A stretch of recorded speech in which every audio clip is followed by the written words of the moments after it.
Hello everyone. Myself Gargi Shukla, Assistant Professor Computer Science from Government Nagarjun Postgraduate College of Science, Raipur, Chhattisgarh. And this lecture is prepared for MSc CS and IT second semester students for Unit 5 of Computer Network and Data Communication subject.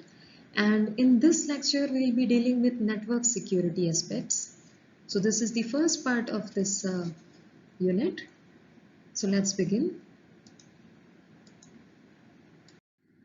In this lecture, we will be dealing with the following topics: importance of security in computer network and traditional cryptography. To understand the importance of security in computer networks, let us first assume we do not have security in computer networks. So what problems we will face that way? पहले तरह की problems जो networks में देखी जाती हैं वो होती हैं कॉन्फिडेंशियलिटी से रिलेटेड।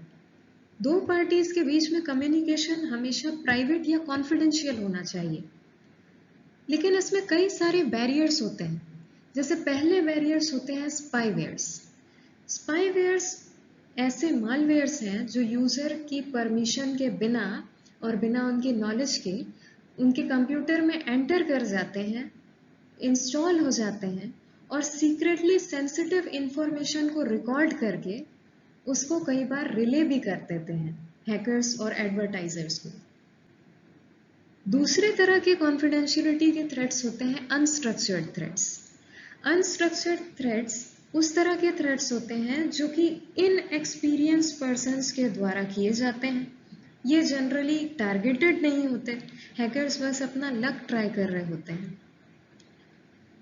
तीसरी तरह की जो प्रॉब्लम्स कॉन्फिडेंशियलिटी में देखी जाती हैं वो होती हैं स्ट्रक्चर्ड थ्रेट्स से। स्ट्रक्चर्ड थ्रेट हमेशा टेक्निकल एक्सपर्टाइज वाले हैकर्स के द्वारा किए जाते हैं और इनमें कोई होस्ट या नेटवर्क टारगेट होता है। ये अटैक्स हमेशा प्री प्लान्ड होते हैं और ऑर्गेनाइज्ड होते हैं। चौथे तरह की प्रॉब्लम्स जो अक्सर हम कॉन्फिडेंशियलिटी में देखते हैं वो होती हैं स्नूपिंग या ईव्सड्रॉपिंग की। इंट्रूडर्स नेटवर्क की ट्रैफिक को कंटिन्यूअसली मॉनिटर कर रहे होते हैं और अगर उनके पास ज़रा सी भी टेक्निकल एक्सपर्टाइज है तो वो उन पैकेट्स की डिकोडिंग भी कर सकते हैं। तो ये भी हमारे लिए एक थ्रेट होती है। इसी तरह की कई सारी कॉन्फिडेंशियलिटी में थ्रेट्स होती हैं। दूसरी तरह की प्रॉब्लम्स की अगर हम बात करें तो वो होती हैं आइडेंटिटी से रिलेटेड, मैस्क्यूरेडिंग अटैक्स या फिर आइडेंटिटी थेफ्ट। कोई भी यूजर नेटवर्क में अपनी एक आइडेंटिटी रखता है।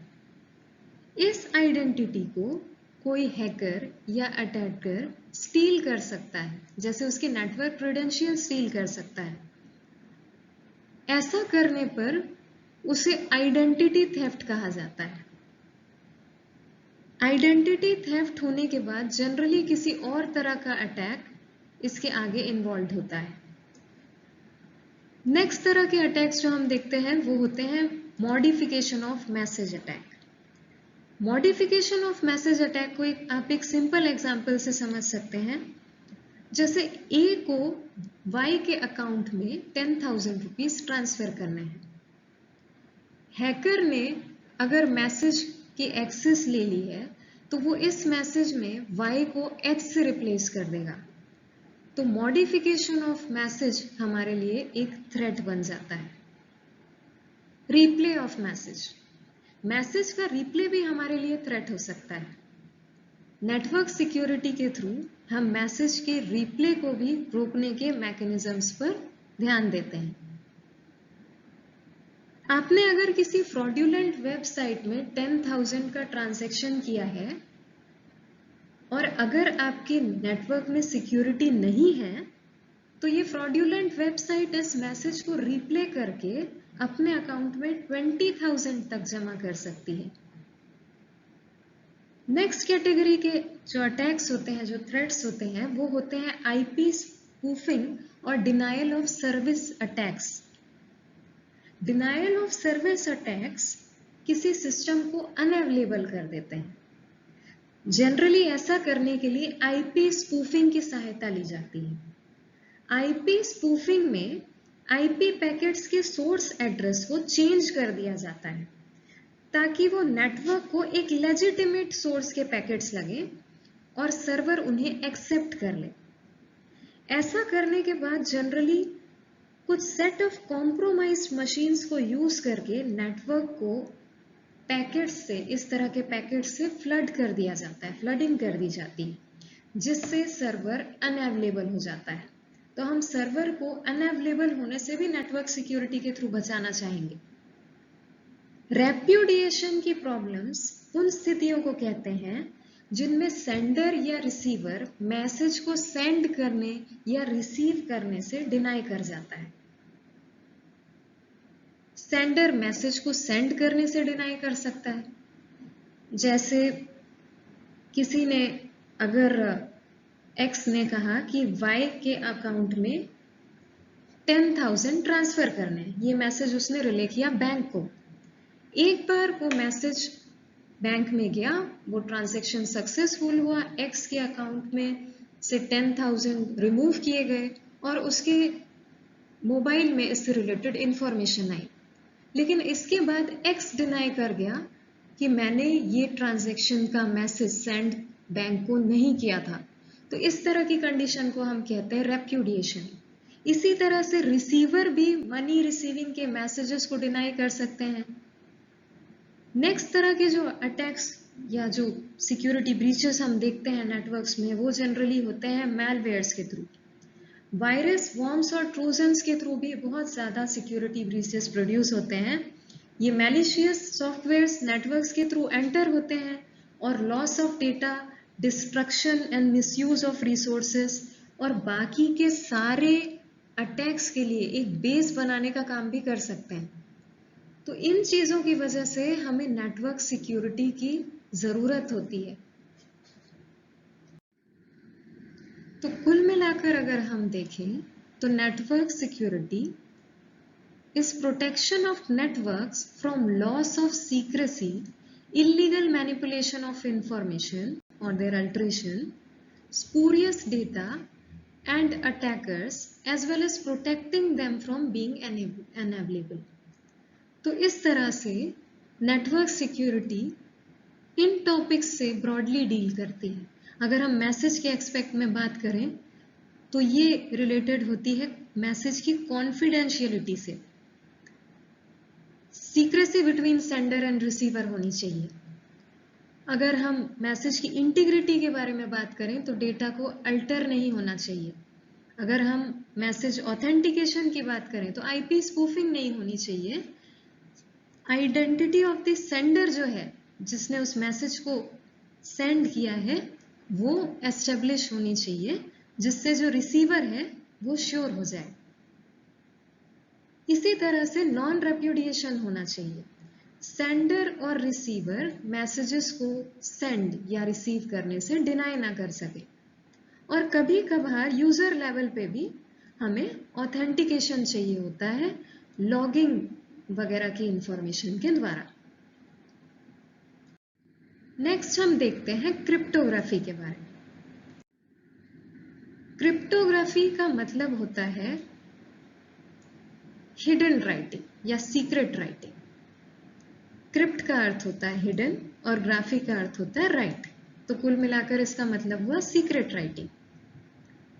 ये जो 5 तरह की services, confidentiality, integrity, authentication, user level authentication, non repudiation हमने डिस्कस की थी, इनको प्रोवाइड करने का एक जरिया होती है।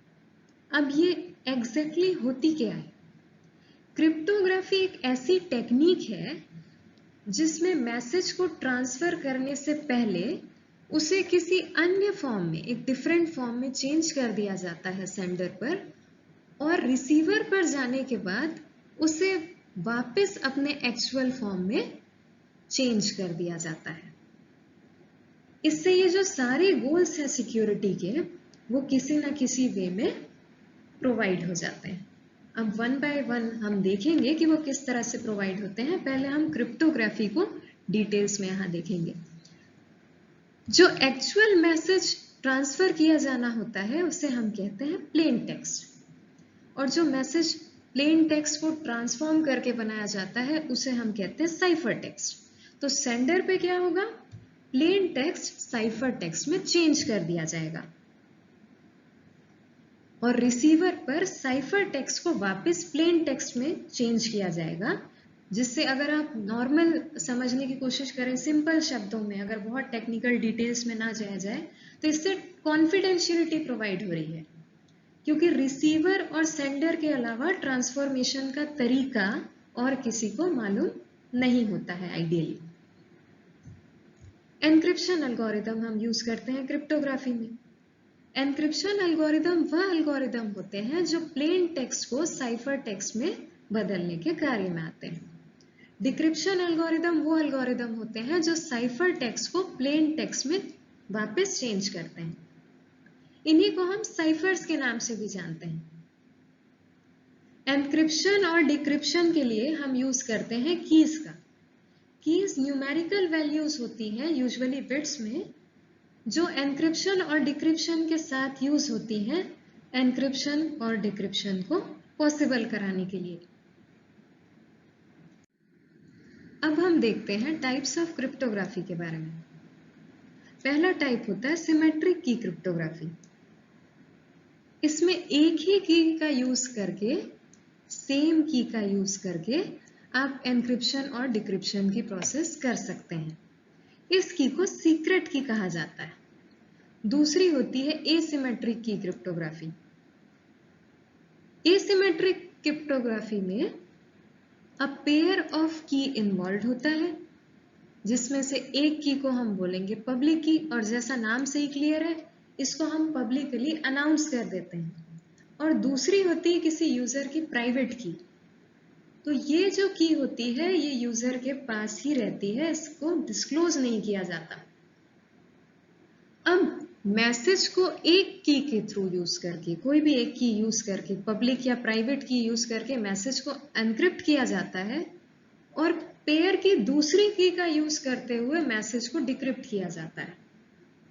तो एसिमेट्रिक की क्रिप्टोग्राफी में अ पेयर ऑफ की इन्वॉल्व होता है, उसमें से एक की को हम कहते हैं प्राइवेट की, दूसरी की को कहते हैं पब्लिक की। मैसेज को किसी एक की को यूज करते हुए एनक्रिप्ट किया जाता है और दूसरी की का यूज करते हुए डिक्रिप्ट किया जाता है। तो जैसे आप मैसेज को पब्लिक की से एनक्रिप्ट कर रहे हैं, तो आप उसको प्राइवेट की से डिक्रिप्ट करेंगे। अब हम देखेंगे सिमेट्रिक की क्रिप्टोग्राफी के कैटेगरीज को।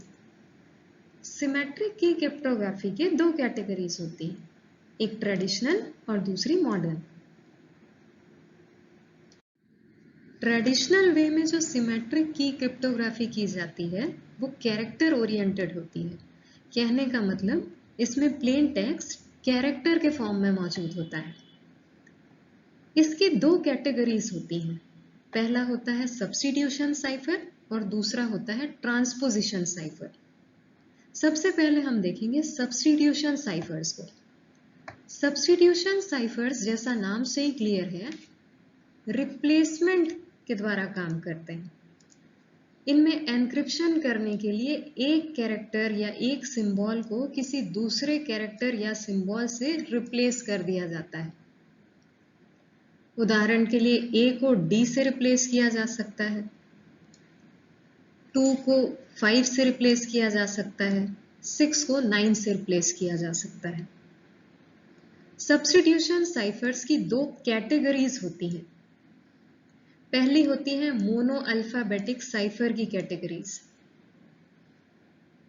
मोनो अल्फाबेटिक साइफर्स जो होते हैं, ये एक कैरेक्टर या सिंबल को सेम कैरेक्टर या सिंबल से एक मैसेज में हमेशा ऑलवेज सब्स्टिट्यूट करते हैं। कहने का मतलब मोनो अल्फाबेटिक साइफर्स एक कैरेक्टर के लिए हमेशा एक ही कैरेक्टर, सेम कैरेक्टर का रिप्लेसमेंट रखते हैं डिस्पाइट ऑफ इट्स पोजीशन। अगर हम इसका एक एग्जाम्पल देखें तो मोनो अल्फाबेटिक साइफर के थ्रू ANA को BOB के जैसे एनक्रिप्ट किया जा सकता है। यहां आप देख सकते हैं एक ही दो अलग अलग पोजीशंस हैं, लेकिन इनका जो एनक्रिप्टेड फॉर्म है वो दोनों जगह सेम है। नेक्स्ट कैटेगरी होती है पॉली अल्फाबेटिक साइफर की। पॉली अल्फाबेटिक साइफर में सेम कैरेक्टर का अलग अलग अकरेंस या उसकी अलग अलग पोजीशंस अलग अलग कैरेक्टर्स के द्वारा रिप्लेस की जा सकती हैं। उदाहरण के लिए, अगर लुक को एनक्रिप्ट करना हो, कोई की स्पेसिफिक दी गई हो, तो इसे XSQW के फॉर्म में एनक्रिप्ट किया जा सकता है। यहाँ आप देख सकते हैं, यहाँ दो O यूज हुए हैं और दोनों का एनक्रिप्शन डिफरेंट है क्योंकि इनकी पोजीशंस भी अलग अलग हैं। अब हम मोनो अल्फाबेटिक साइफर का, सब्स्टिट्यूशन साइफर का एक एग्जाम्पल देखते हैं जो है शिफ्ट साइफर। शिफ्ट साइफर में सारे के सारे जो हमारे प्लेन टेक्स्ट के कैरेक्टर्स होते हैं वो अल्फाबेट्स एज्यूम किए जाते हैं, और की जो हमारी होती है वो 1 से लेकर 25 तक का कोई नंबर होती। सारे अल्फाबेट्स को 0 से लेकर के 25 तक starting with A and ending in Z value दे दी जाती है। जैसे A की वैल्यू होगी 0, B की वैल्यू होगी 1, Z की वैल्यू होगी 25। और इसमें एनक्रिप्शन करने के लिए अल्फाबेट्स की लाइन में की वैल्यू से शिफ्टिंग की जाती है। डिक्रिप्शन करने के लिए अल्फाबेट लाइन में की वैल्यू से शिफ्टिंग की जाती है एनक्रिप्शन के डायरेक्शन के ऑपोजिट में। ये जो शिफ्टिंग हम करते हैं एनक्रिप्शन के केस में, हम अल्फाबेटिक लाइन में अप जाते हैं, अल्फाबेटिक ऑर्डरिंग में हायर ऑर्डर की तरफ बढ़ते हैं, और डिक्रिप्शन के समय में अल्फाबेटिक ऑर्डरिंग में लोअर ऑर्डर की तरफ बढ़ेंगे। सपोज करिए शिफ्ट साइफर में हमारी की दी है 3 और प्लेन टेक्स्ट दिया है बैक। तो इसको एनक्रिप्ट करते समय सबसे पहले हम क्या करेंगे, जो सबसे पहले प्लेन टेक्स्ट लेंगे, प्लेन टेक्स्ट का फर्स्ट कैरेक्टर, इसका वैल्यू क्या है, जो अल्फाबेटिक ऑर्डरिंग हमने की उसके हिसाब से B का वैल्यू है 1, की का वैल्यू है 3, और क्योंकि हमने Z तक नंबरिंग की है 25 तक, तो इसके बाद अगर हम किसी वैल्यू को एंड करेंगे तो वापस हमें A पर आना है। इसके लिए हम हमेशा लिखते हैं mod 26, क्योंकि हमारे अल्फाबेट में 26 कैरेक्टर्स हैं। तो सबसे पहले B का कोड लिखेंगे 1 प्लस की 3, आगे लिखेंगे mod 26। नेक्स्ट A का कोड लिखेंगे 0 प्लस की वैल्यू 3, आगे लिखेंगे mod 26। फिर T का कोड होता है 19 प्लस की वैल्यू 3 mod 26। और अब इन सबको कैलकुलेट करके एक साथ लिखेंगे। तो फर्स्ट वाले की वैल्यू आएगी 4, सेकेंड जो हमने एक्सप्रेशन लिया उसकी वैल्यू आएगी 3, थर्ड की वैल्यू आएगी 22। और अगर आप ये ऑर्डरिंग पे ध्यान दें तो 4 नंबर होता है E का, 3 नंबर होता है D का, और 22 इस ऑर्डरिंग में नंबर है W का। इसलिए हमारा जो साइफर टेक्स्ट है वो आएगा EDW। जब की की वैल्यू शिफ्ट साइफर में 3 होती है तो इसे सीजर साइफर भी कहते हैं। तो ये हमने जो यहाँ यूज किया है ये सीजर साइफर की टेक्निक है। तो ये है मोनो अल्फाबेटिक सब्स्टिट्यूशन का एग्जाम्पल, सब्स्टिट्यूशन साइफर का एक एग्जाम्पल हो गया ये। अब हम देखते हैं ट्रेडिशनल साइफर में दूसरे तरह के साइफर को, जो है ट्रांसपोजिशन साइफर। ट्रांसपोजिशन साइफर जैसा नाम से ही क्लियर है, कैरेक्टर्स को रिप्लेस करने की जगह मैसेज में उनकी पोजीशंस को चेंज कर देता है। तो ट्रांसपोजिशन साइफर में जो की होती है वो ये बताती है कि किस तरह से साइफर टेक्स्ट में प्लेन टेक्स्ट की लोकेशंस को चेंज करना है। अब एक सिंपल सा एग्जांपल लेते हैं। यहाँ मैंने कॉल्यूमिनार ट्रांसपोजिशन टेक्निक यूज की थी, तो ये सिंपल सा, विदाउट गोइंग इनटू डिटेल्स, हम एक सिंपल एग्जांपल लेके इसको समझने की कोशिश करते हैं। तो जैसे हमने यहाँ की ली है बैग और प्लेन टेक्स्ट लिया है ABCDEF, तो एन्क्रिप्शन किस प्रकार से होगा पहले ये देखते हैं। तो एन्क्रिप्शन करने के लिए सबसे पहले अलग अलग कॉलम्स में हम अपनी की को लिख लेते हैं। इसके बाद हम अल्फाबेट्स के according starting from A to Z इनको नंबरिंग देते हैं, की जो भी अल्फाबेट्स हैं उनको। तो यहाँ A को हमने जैसे, क्योंकि अल्फाबेटिकल ऑर्डर में सबसे पहले आता है, तो वैल्यू दी 1, B को दी 2 और G को दी है 3। तो ये वैल्यूज देने के बाद हम प्लेन टेक्स्ट को इनके नीचे के जो कॉलम्स हैं उनमें रो वाइज लिखना स्टार्ट करते हैं। तो सबसे पहले हम लिखेंगे A, फिर लिखेंगे B, फिर लिखेंगे C, और इसके आगे के जो कैरेक्टर्स हैं ये, क्योंकि यहाँ से हमारा कॉलम एंड हो गया है की का, ये जाएंगे नेक्स्ट रो में। यहाँ हम लिखेंगे D, E और F। अब इसको साइफर टेक्स्ट में कन्वर्ट करने के लिए हम सबसे पहले देखते हैं कि इस ऑर्डर में सबसे छोटी वैल्यू कौन सी है। तो यहाँ 1 है सबसे छोटी वैल्यू, तो इसके नीचे के कॉलम में जो भी कैरेक्टर्स हैं उनको हम नोट डाउन करते हैं साइफर टेक्स्ट में। तो यहाँ B और E है, तो B और E को हम यहाँ नोट डाउन करते हैं।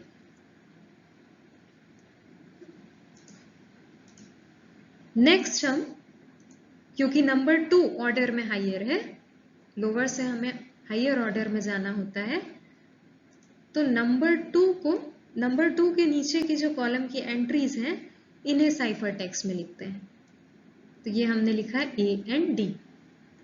नेक्स्ट कॉलम नंबर 3, तो यहाँ लिखा हुआ है CF, तो यहाँ हमने लिखा CF।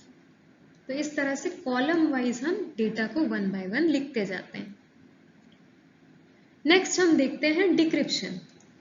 डिक्रिप्शन किस प्रकार किया जाएगा, उसी तरह से हम की को अलग अलग कॉलम में लिखेंगे। अलग अलग कॉलम में लिखने के बाद हम इनकी जो अल्फाबेटिकल ऑर्डरिंग है उसके हिसाब से इनकी नंबरिंग करते हैं।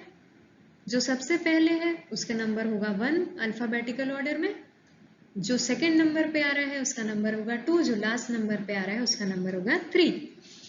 ये कर देने के बाद हम हमारे साइफर टेक्स्ट को लेंगे। डिक्रिप्शन में क्या जाता है, साइफर टेक्स्ट जाता है, इसलिए हम साइफर टेक्स्ट को लेंगे और साइफर टेक्स्ट को लिखना शुरू करेंगे on the order of the values given to the की अल्फाबेट्स। यहाँ पे आपने जो वैल्यू दी है, यहाँ जो जिस तरह से यहाँ सबसे पहले हमने 1 के नीचे के कॉलम को साइफर टेक्स्ट में नोट डाउन किया था, उसी तरह से 1 के नीचे से ऑर्डर में जो पहला होगा उसके नीचे की जो वैल्यूज हैं उनको सबसे पहले, उसके नीचे के जो ब्लॉक्स हैं उनको हम सबसे पहले भरेंगे। तो यहाँ हम सबसे पहले साइफर टेक्स्ट का पहले भरेंगे B और उसके बाद साइफर टेक्स्ट का भरेंगे यहाँ E। फिर नेक्स्ट जो हमारा कॉलम है वो होगा 2, तो इस कॉलम में जो नेक्स्ट 2 हमारे अल्फाबेट्स हैं वो भरेंगे A और नेक्स्ट भरेंगे यहाँ D।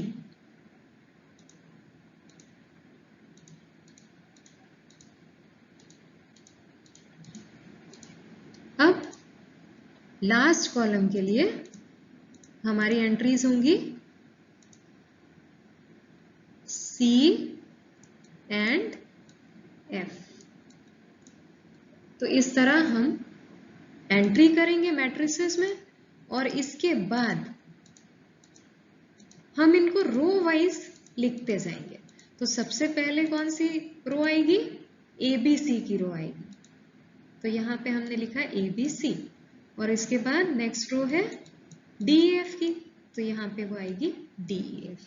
तो इस तरह से ट्रांसपोजिशन साइफर के थ्रू हम एनक्रिप्शन और डिक्रिप्शन परफॉर्म करते हैं।